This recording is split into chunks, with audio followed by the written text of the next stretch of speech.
Eu sou a Rafaela, professora da Rede Municipal do Rio de Janeiro. Sou uma mulher branca com cabelos curtos e escuros. Estou usando uma blusa verde. Atrás de mim tem uma estante com diversos livros, uma estante branca. E essa é a nossa aula sobre iluminismo.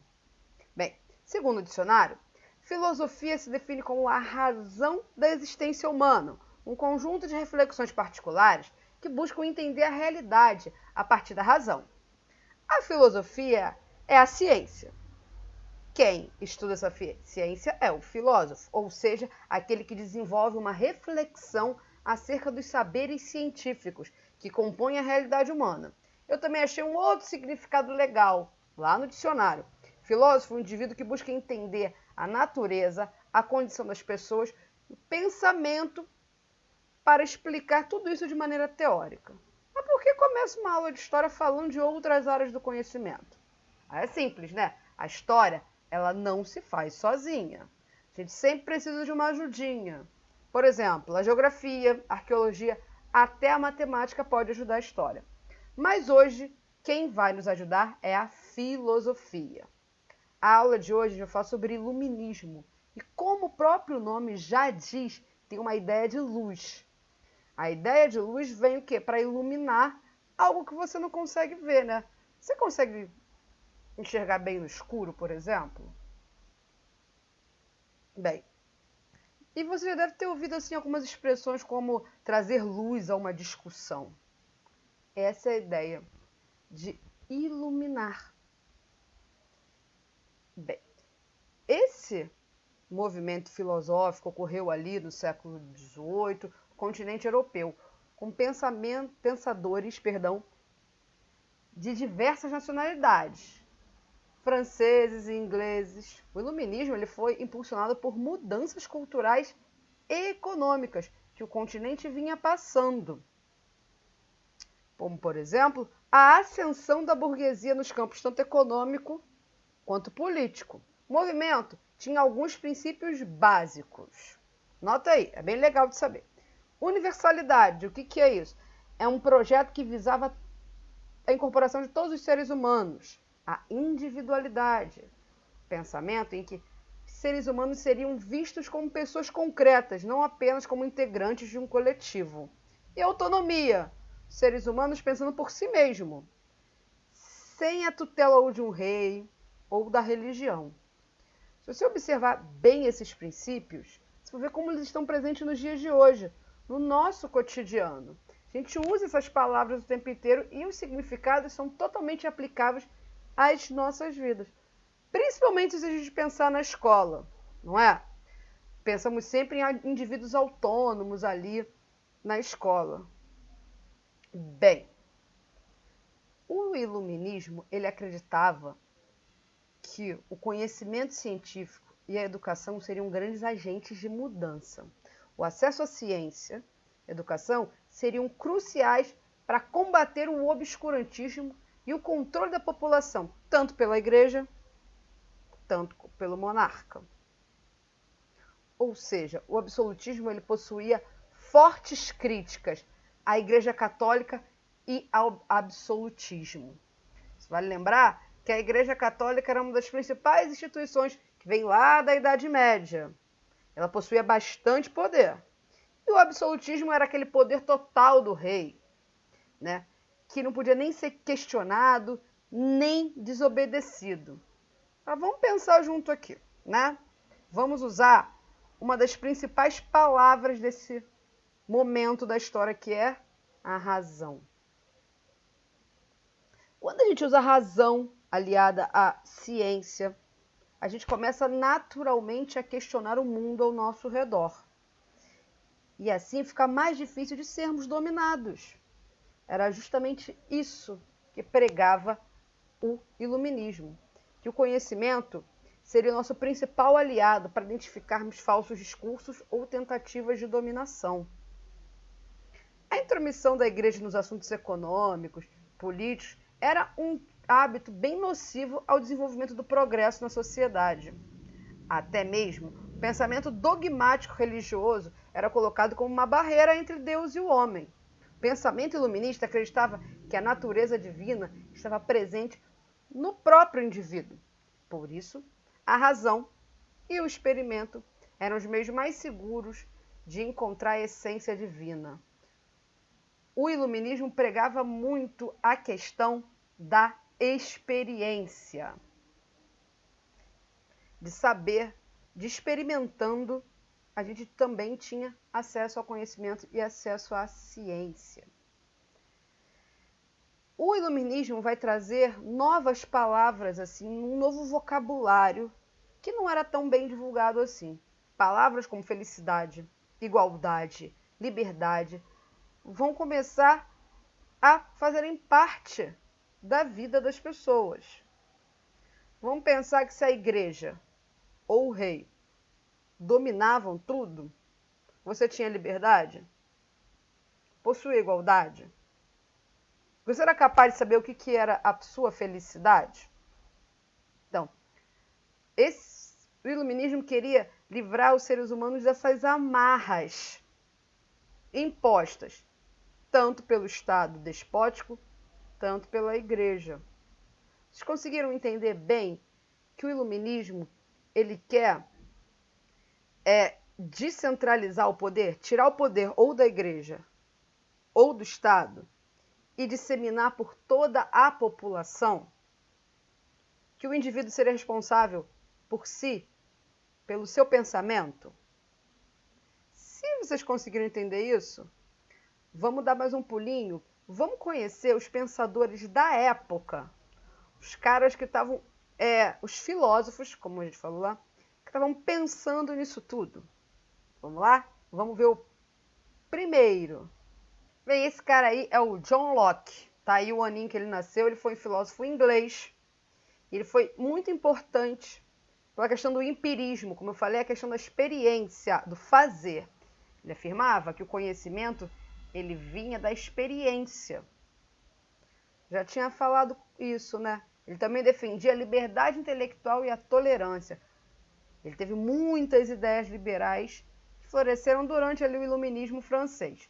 Para o Locke, a soberania não residia no Estado, mas sim na população.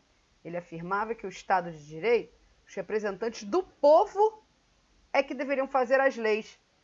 O rei ou o governo deveriam executá-las. Como eu falei com vocês, o povo é quem reside o poder, não no rei. Então o Estado absolutista não deveria existir.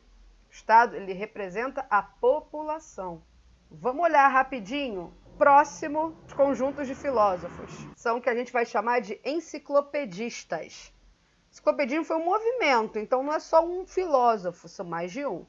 Que ocorreu ali na França, ali no século XVIII, dentro do iluminismo. Esse movimento tinha como objetivo catalogar o maior número de conhecimento dos iluministas, através da escrita e da publicação da enciclopédia. Olha só o que era essa enciclopédia. Ela tinha 17 volumes, demorou muito tempo para ser escrita, né, de 1751 a 1772, e representou a divulgação de um avanço de conhecimentos muito grande. Olha, teve mais de 150 autores. Mas o Diderot e o D'Alembert, eles foram os caras ali que organizaram. Enciclopédia, para vocês que não conhecem, eu, como sou um pouquinho mais velha, fazia meus trabalhos na enciclopédia. Mas vocês devem conhecer a Wikipédia. A Wikipédia seria uma versão mais moderna da ideia de enciclopédia. Tudo vocês podem encontrar na Wikipédia, não é isso? A enciclopédia segue essa lógica. Mas vamos voltar e conhecer mais uns autores. Esse aí tem um nome muito complicado, que eu não sei francês, mas vamos chamar ele só de Montesquieu. Ele é francês e a grande questão do Montesquieu é que ele é um crítico do absolutismo, do catolicismo, e ele escreveu O Espírito das Leis. Ali ele fala da divisão dos 3 poderes, executivo, legislativo e judiciário. Aposto que você já ouviu falar nisso. Exatamente. Aqui no Brasil, a gente usa esse modelo do Montesquieu. Por que ele pensou nisso? Porque dividindo o poder, o Estado não seria mais absolutista. O meu favorito, o Jean-Jacques Rousseau, ele é suíço e ele tem uma questão bastante interessante. Diz que os direitos de cada um estão na organização de uma sociedade civil com direitos iguais para todos. Isso poderia ser realizado por meio de um contrato social estabelecido entre os vários membros dos grupos. De acordo com cada indivíduo, concordaria em submeter-se à vontade da maioria. Assim nasce o Estado. Assim, como John Locke, ele também acredita na ideia do contrato social e que o poder está no povo, e não num Estado absolutista, não num Estado onde tem um rei despótico. Vamos ver rapidinho aqui mais um? Esse é o Voltaire. Era um defensor da ciência e do progresso, ao mesmo tempo que tolerava diferença e defendia sobretudo a liberdade de expressão. Chegou a combater o absolutismo e a criticar a aristocracia e o poder da Igreja Católica. Segundo ele, a primeira lei da natureza é a tolerância, e temos todos uma porção de erros e fraquezas. E aí? Legal, né? Vários filósofos iluministas com várias coisas que a gente vê hoje em dia, não é? Mas tem um detalhe se você não reparou. Eles falam muito de igualdade, liberdade, falei que são vocabulários que entraram. Você reparou se tem alguma mulher? Exatamente. Essa igualdade ela é questionável. Eles, os filósofos iluministas, por exemplo, além de a gente explicar essa falta de mulheres por uma sociedade machista, o movimento não achava que as mulheres tivessem a mesma capacidade intelectual dos homens. Eles achavam que elas tinham uma racionalidade inferior. Elas até conseguiriam inventar as coisas, participar de uma noção de experiência, mas elas não conseguiriam entender todos esses conceitos. E que seu lugar na sociedade era como esposa ou como mãe.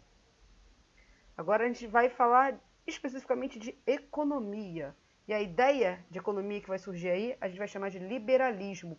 É uma doutrina econômica, política e social que surgiu na Europa ali no século XVIII também, junto com o iluminismo, e que era contra o mercantilismo e a intervenção do Estado na economia.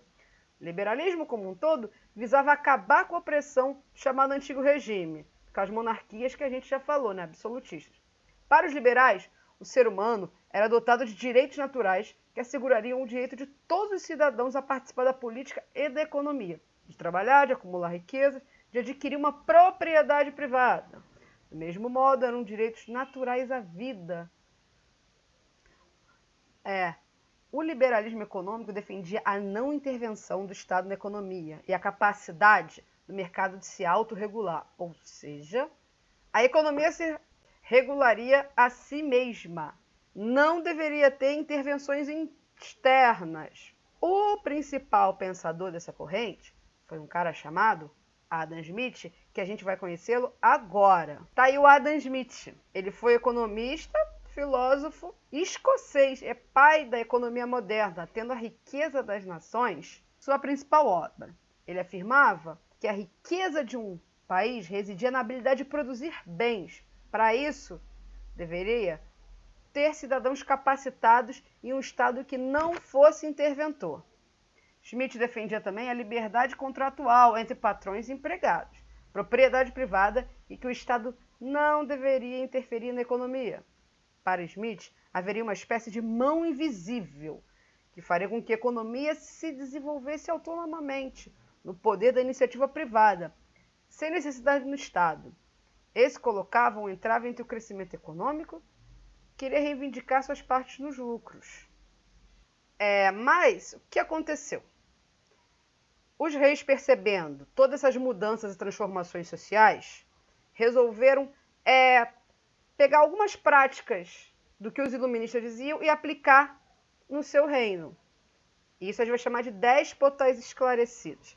Era uma galera, por exemplo, que ia pegar alguns dos discursos que a gente viu aqui e aplicar no reino. É claro que eram os discursos que eles não agredissem o seu poder. Era mais uma resposta à população. Alguns desses déspotas, a gente vai falar, por exemplo, tem o rei Frederico da Prússia, na Áustria vai ter a Maria Teresa, Rei Carlos III na Espanha, Imperatriz Catarina II na Rússia. Bem, esses reis vão, como eu falei, pegar os ideais iluministas menos nocivos para seu reinado e aplicá-los como uma resposta social. Bem, em Portugal também teve, no governo de Dom José I, na figura do Marquês de Pombal. Ele foi responsável pela expulsão dos jesuítas das colônias, por liberar as manufaturas e, por causa disso, uma grande reforma educacional. Bem, a aula de hoje já está chegando ao fim e eu espero que você tenha gostado bastante, mas não antes sem um desafio, né? Eu desafio, na verdade, você a construir a sua enciclopédia. A enciclopédia foi um movimento para mostrar ali que coisas muito importantes que todos deveriam conhecer. Faça isso também. O que você acha que todo mundo deveria conhecer aí ou na sua rua? Alguma coisa de sua família? Você organiza todo esse conhecimento e divulgue. Afinal, é sempre bom valorizar os nossos conhecimentos populares, né? Bem, essa foi a aula de hoje. Até a próxima e tchau, tchau.